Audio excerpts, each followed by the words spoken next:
hello friends बरायबाय बड' जब info अफिशियेल YouTube चेनेलाव आसा खालामो गासैबो नोंथांमोना मोजाङै दङ दा CMAAA 75,000 कैंडिडेट्स तो बेनि सायाव जों सावरायगोन 2 लाख मोननो गोनां आरो लोगोसे Gr-3 Gr-4 आसामनि साख्रि आरो BTC साख्रि टेट आसाम टेट बेनि सायाव नोंथांमोनजों फोरमायगोन जे एपमेलेटारखौ माब्ला मोनगोन आरो सीमा मा बुंदों माब्ला होनांगौ आरो लोगोसे आसाम विधान सभा इलेक्शन दङ बिनि सिगां साख्रि मोनगोन ना मोना एबा सीमा मा बुंदों बेनि सायाव जोङो सावरायगोन दा जाय नोंथांमोना चेनेलाव गोदान साबस्क्राइब खालामना ला जाहाथे लेटेस्ट साख्रिनि आपडेट नोंथांमोना बर' रावजों मोननो हायो दा बेनि गेजेराव मोनसे फोरमायनाय जे जोंनि जेनेखि CCTOA दंमोन दा गोबां जेनेखि मोनद' हारिया AST डिमान्ड खालामदोंमोन दा बेखौ मैया दा CCTOAनि गोबां बिबान थानायफोरा रिजेक्ट खालामबाय बिथां रनेश पेगु बिथांखौ लोगो हमनानै दा एक्सेप्ट खालामै प्रप'जालखौ होनाय जाबाय दा उनावहाय मा जायो बे उननि बाथ्रासै नाथाय एक्सेप्ट खालामासै दा मोजांनि बाथ्रा बेखौ गोबां नांखादोंमोन आरो गोबां जोंनि थाखानाय STफ्राबो नाजादोंमोन जाहाथे गुबुन मोनद' हारिया जुदि क्राइटेरिया गोरोबालासिनो ST मोननांगौबा गोबां जारला जागोन होननानै दा बेखौ फाइनालि बेखौ रिजेक्ट खालामनाय जाबाय दा जियानो जा जों दायो जों थांनो बेनो जाबाय जोंहा सावरायनांगौ गोनां CMAAA आरो लोगोसे आसामनि साख्रि आरो BTC साख्रिनि सायाव दा जों फैबाय CMAAAनि अफिशियेल वेबसाइटआव आरो फैनाय लोगो लोगो नोंथांमोना जायफ्रा सेलेक्ट जागोन नोंथांमोना अबियसलि मेसेज मोनगोन बा नोंथांमोना कल मोनगोन एबा मेलावहाय मेसेज थांगोन जे नोंनि रांखौ माब्ला मोनगोन नाथाय 15 जानुवारिखौ गोबांथार बाथ्रा बुंगासिनो दं नाथाय बे फिक्स नङा एबा दासिमबो अफिशियेल नटिसखौ जों नुनो मोनाखै बाट अफिशियेल नटिसा होनोबो हागौ नाथाय नोंथांमोना रेडि जाबानो जाबाय आरो बेखौ जेनेखि जोंनि एक्सपिरियेन्सआवहाय बेखौ कन्टिनिउ नोंथांमोना मोनजानाय नङागोन माने LAC वाइसआव होनो हागौ माने जेनेखि दायो आसाम विधान सभा इलेक्शन फैगासिनो दं नालाय बेखायनो MLA समस्ति वाइसआवहाय बेखौ होनो हागौ आरो दा बेखायनो नोंथांमोना जायफ्रा 2.0 दङमोन नोंथांमोना मेसेज थांगोन एबा कल थांगोन आरो 15 जानुवारिनिफ्राय बियो जागायनाय चान्सआ दङ जियानो जा बे उननि बाथ्रा नेक्स्टआव गोदान आपडेटखौ नोंथांमोना मोनफिननो हागोन जेब्ला फाइनाल डेट फैयो अफिशियेलि दा अफिशियेलि नटिसा फैथ'वाखै नालाय अफिशियेल नटिसा बेयावनो नोंथांमोना पाब्लिश खालामनायखौ मोननो हागोन वेबसाइटआव आरो नोङो जुदि नायनो गोसो दंबा नोंनि प्रफाइलाव थांनोबा लगइन खालामनानै नोङो नोंनि प्रफाइलाव मा प्रब्लेम दं गैया एबा बेसेबां सिबिल स्कर दं एबा गैया नोंथांमोना नायबानो जाबाय बेखौ जों मोनथिबाय दानिया जों थांसै आसामनि साख्रिनि सायाव दा जों सेबायाव फैबाय आरो फैनाय लोगो लोगो नोंथांमोना Gr-3 हिसाबै 9 जानुवारि आरो Gr-4 हिसाबै 10 जानुवारियाव एपमेन्ट लेटारखौ होसिगोन आरो बेनो जाबाय सीमा बुंबायखि माने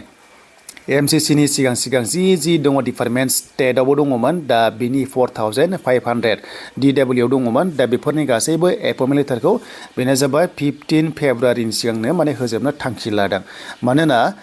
बाथ्रा जाबाय MCCआ नांसिगोन अके MCC नाङोबा नोंथांमोना जेबो साख्रि मोना एबा गभर्नमेन्ट स्किम मोना बेखायनो जेसेबांनाखि गभर्नमेन्ट स्किम दङ बेखौ माने होजोबगोन आरो बेनो जाबाय 20 फेब्रुवारियाव अरुणोदयखौ कन्टिनिउ 8,000 एकाउन्टआव सोनाय जागोन अके माने एप्रिल मासनिखौ कन्टिनिउ 20 फेब्रुवारियावबो सोखाजोबसिगोन आरो दा बेखायनो सीमा बुंदों 27 फेब्रुवारियाव MCC नांनो हागौ बायदि बेनो जाबाय आसामनि थाखाय दा बेखायनो आसामाव MCC नाङोबा आसाम विधान सभायाव गासै एट प्रेजेन्ट 126 सिट्स दङ नाथाय BTCआव जोंहा 15 खालामबा अब्ला बारायगोन BTCनि लाफानानै दा बेखायनो एपमेन्ट लेटारखौ बुंदों जायखि जाया 15 फेब्रुवारिनि सिगांनो माने एबा बिनि खाथि खालानो होनांगौ होननानै Gr-3 जा Gr-4 जा दा बे ओरैबायदि जागोन बेखौ होननाय लोगो लोगो जोंनि BTC BTCखौ माब्ला होगोन दा जों थांसै BTCनि अफिशियेल वेबसाइटआव दायो जों फैबाय बेनो जाबाय एडुकेशन डिपार्टमेन्ट BTCआव आरो फैनाय लोगो लोगो नोंथांमोना गोबांथार माने टेटनि सायाव नेगासिनो दङ बेनो जाबाय दा मैया रिसेन्टलि मा बुंबावदों जे आरोबाव फिन खनसे रिचेक खालामबावगोन एबा खालामगासिनो दं होननानै बुंदों आरो बाथ्रा जाबाय दासिमबो फाइनालाइज खालामनो हायाखै माने मा जादों सिङाव आं बेखौ जेबो मिन्थिला नाथाय फाइनाल खालामनो हायाखै दासिमबो बेनो जाबाय 984 पस्टनि LP आरो UP पस्टखौ दासिमबो माने एपमेन्टनि सायाव बुंनो हायाखै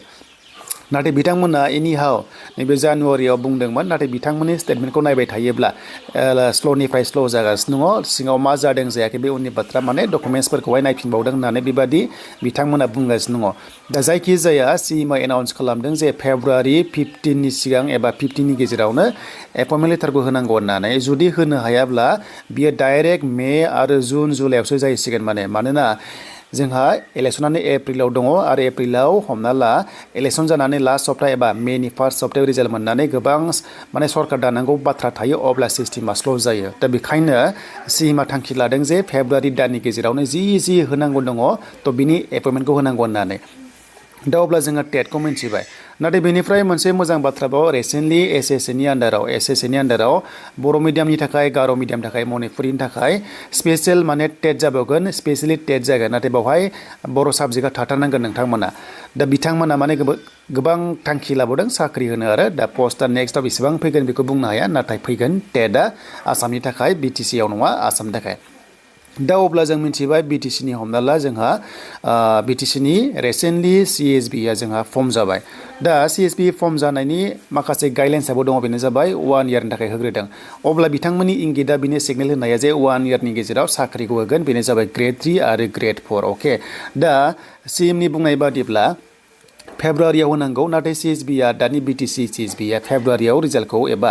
एपइन्टमेन्टखौ होनो हागोन ना हाया बे बिथांमोननि बाथ्रासै नाथाय आंनि नुनायाव नैबे Gr-4आ एपइन्टमेन्ट लेटारखौ होनो हागौ मानोना बेना बायबा टेस्ट जोबखाजोब्बाय नालाय बिनि प्रसेसा जोबखाजोब्बाय आरो अके देन बेनिफ्राय टेटखौबो बिटिसिआ होनो हायो बे मोननैया एकदम चान्सआ दङ टेट आरो Gr-4आ चान्सआ दङ नाथाय Gr-3 लेभेलाव डिग्रियाव रिजाल्ट ओंखारखाबाय बेखौ स्किल टेस्ट लानांगौ दङ दा बेखौ स्पिड खालामबा जायो एक्सुअलि नाथाय एचएस लेभेलनि रिजाल्ट ओंखारबावनांगौ दङ आं बेखौ बारा रिक्स लानो हायासै आंनि एनालाइज खालामनायाव नाथाय Gr-3नि जेनोखि स्किल टेस्ट लानानै आरो साख्रिखौ होनो हायो सिएसबिआ मानोना फेब्रुवारि 20नि सिगां खालामबा चान्सआ दङ आरो दा बे उननि बाथ्रासै बिटिसिआ मा खालामो नाथाय टेटआ हले मोनगोन टेटआ 100% इलेक्सननि सिगां मोनगोन आरो इलेक्सना थ' बे जाबाय एप्रिलावसो नालाय मार्चआथ' कमप्लिटलि एमसिसि नांगोन दा बेखायनो जों बयबो इयुथ्सफोरा गभर्नमेन्टखौ रिक्वेस्ट खालामनांगौ प्रेसार खालामनांगौ जाहाथे एपइन्टमेन्ट लेटारखौ होनो हायो नङाबा गोबां स्ल' जाहैसिगोन आरो जों जेनोखि मोनदों जे सिएसबिआ हमना ला नैबे सिएसबिआ 1 इयारल' होदों नालाय बेखायनो जुदि जोङो नायोबा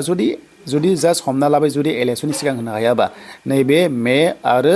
जुन आरो जुलाइ आगष्ट सेप्तेम्बर अक्ट'बरसिमसो माने मोनहैनाय चान्सआ दङ बेनो जाबाय एपइन्टमेन्ट लेटारखौ आरो दा जोंनि नुनायाव टेटआ होसिगोन रिजाल्टआ जों जेनोखि एनालाइज खालामगासिनो होसिगोन नाथाय काट अफआ बेसेबां थांगोन बेखौ बुंनो हाला काट अफआ कि जानाया हाइ लेभेलबो थांगोन होनना बुंदों आरो ल' लेभेलबो थांगोन बेबादि टाइपनि आरो प्रिभियासखौ नायोबा बांद्राय गोजौ काट अफ थांनाय नङा मानोना गोबां साख्रि मोनलांखाजोब्बाय नाथाय जुदि एनआइअसखौ जुदि लायोबा काट अफआ गोजौ थांगोन दा टेटफोरखौ लायोबा कि जानि काट अफआ गोजौ थांनो हागौ आरो इउपि लेभेलाव दा जियानो जा बे जाबाय नेक्स्ट लेभेलनि आपडेट